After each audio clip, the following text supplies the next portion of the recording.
Hello and welcome to a brand new episode of Mind Over Money, a show where we talk about ways and how meditation, yoga, and behavioral science can help you become a better and a more efficient trader, investor, as well as a better human being.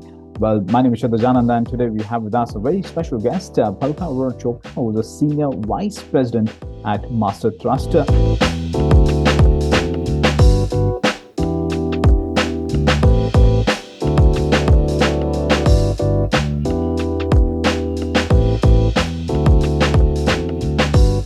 Welcome to the show, Palka. Thank you so much, Shitij. Thanks for being part of the show, Palka. Now, tell us about your experience in capital markets and how are you keeping yourself mentally fit? Well, I have been in the capital markets for a little over 15 years now, and the household that I grew up in, talks of financial markets were a dining table conversation. So having over 15 years of proficiency in the financial sphere, what I have observed in the capital markets is that transitions are constant. Right. Market has its ups and downs, and it would never stay the same, as a lot of new entrants believe it to be now. So while understanding the concepts and functioning of the market can assist you in developing financial knowledge, it is almost impossible to gauge the market mood with surety. What is crucial here is to establish a strong hold on the current events and happenings affecting the market, as being well informed is the key. While sometimes people tend to lose themselves in the dynamic market scenarios, it is essential to keep your mind mentally fit. So I take it very seriously. I have a set routine that I follow to maintain a balance in my day-to-day life. My solution is quite simple. We all live in these difficult times, and as much as we want to get happy and be happy in life, stress gets the better of us, which leaves us exhausted. And that's not how an individual can function. No, absolutely. And rightly put. So what is your daily regime? Let me just, come quickly to that. So my daily regime is quite simple. I start off by working out at about 6 a.m. in the morning, which is followed by a very well-planned meditation schedule, which I don't compromise on. I try not to. It can be from 5 minutes to 30 minutes, depending on, how I'm placed that day. Okay. I also love to journal. That gives me, a specific mindset, a cleaner slate to start on during the day. I love to read. It's mostly all genres. Even creating and consuming diversified content fascinates me and, keeps me creatively active. Watching the markets, skimming through newspapers, financial magazines, so that I'm updated is also part of my daily routine. On a bad market or bad market day, or when I feel exhausted, my favorite escape is to be close to nature. So I like to going out for walks, for hikes, catching up with a friend, talking things out loud, as they say. It makes me feel much fitter and peaceful. Right. And, how did your daily regime probably help you in strategy formation? If we can explore that angle as well. So my regime, Kshitij, honestly helps me, keeping me focused. It gives me a sense of discipline and calmness, which are, I think, the two most essential traits when you're dealing with financial markets. Taking well-informed, IQ-based decisions in place of an emotional one, that makes me feel capable enough of achieving tasks and staying focused for the day.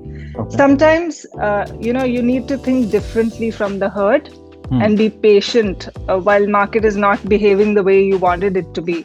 True. So a set daily routine to take care of your mental and physical health comes in handy, especially on the days, that are not working out for you. True. And, what would you advise new women investors? And in fact, if I look back, let's say 18 to 24 months, since 2020, in fact, a lot of the new women investors have joined, the Wall Street or D Street. What would be your advice to them? That's true. I mean, so many female faces in the markets now. So for new female investors especially, I'm so glad that you've taken the step. It is very important to be independent in this journey as much as possible. Right. It is very important to manage your own finances, and it can be done very easily. Though it might be intimidating in the beginning, but to stay consistent and to learn and to gain experience from the markets is really important. It is also the need of the hour to be financially literate and have well-planned finances. And all this can be attained with ease.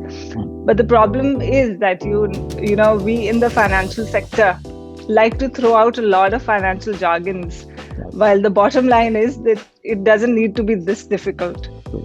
So, following the herd mentality should be a big no-no for any investor or trader, any expertise level. Right. If you do not feel confident of taking care of your finances yet, the best thing would be to, take a help of a financial advisor rather than just giving into biased or uninformed financial decisions. Right. Now, in fact, you pointed out that on a bad day, you like to be in touch with nature, go for hiking and do a bit of meditation. But just exploring another angle, so what would you advise any new trader, either it could be, just joined, and especially at this point in time, if we see the trend, a lot of option traders have joined, the D Street. So any advice to them? Will the same thing work, or they have to coin their own, mental fitness mantra? Well, it is important to be in the market if you are a trader, right? You have to be active, you have to be well informed, you have to be consistent in the market. But market should not be the only thing that gives you confidence or, make things lucrative for you. Right. So yes, it's important to have a focus on mental and physical fitness too. That takes things off the plate for a bit and gives you, a new zone to think out and to test strategies, to read along. And also just a few financial aspects in it too. I mean, if you are a new trader, you really need to know what risk management is all about, what stop losses are all about. You need to know your risk profile before making any financial decisions. Right.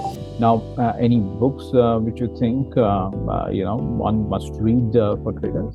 So for traders and investors, I think for both of them, whoever is starting out in this journey, a few of them, one would be The Psychology of Money by Morgan Housel. Everybody's talking about this book. Right. It's not a routine personal finance book. It helps you get into the psychology behind your finances, how your emotions, feelings, and interaction with money can result in different outcomes. Right. Second would be The Automatic Millionaire by David Bach. So it's a step-by-step approach towards wealth creation. Is a very interesting read again. The third is, the classic, The Intelligent Investor by Benjamin Graham. A classic. It's a big book. It's written by one of the greatest investment gurus. It can help you devise investment strategies for the longer term.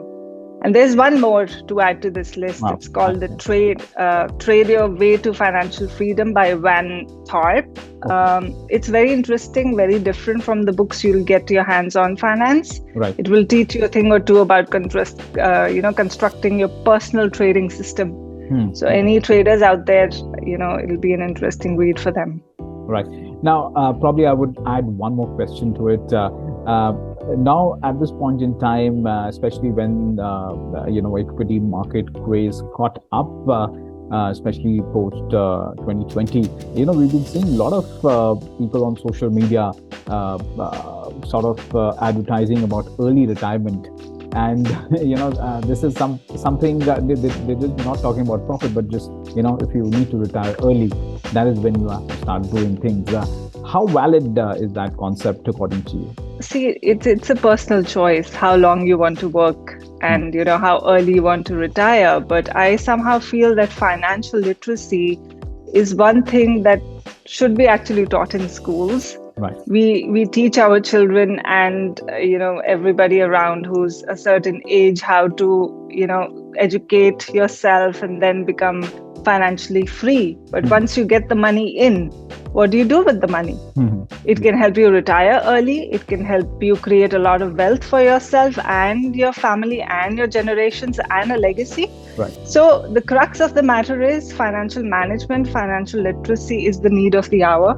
It is really important and a very strong pillar in your life and should be, considered a very important aspect of how you lead a satisfying life.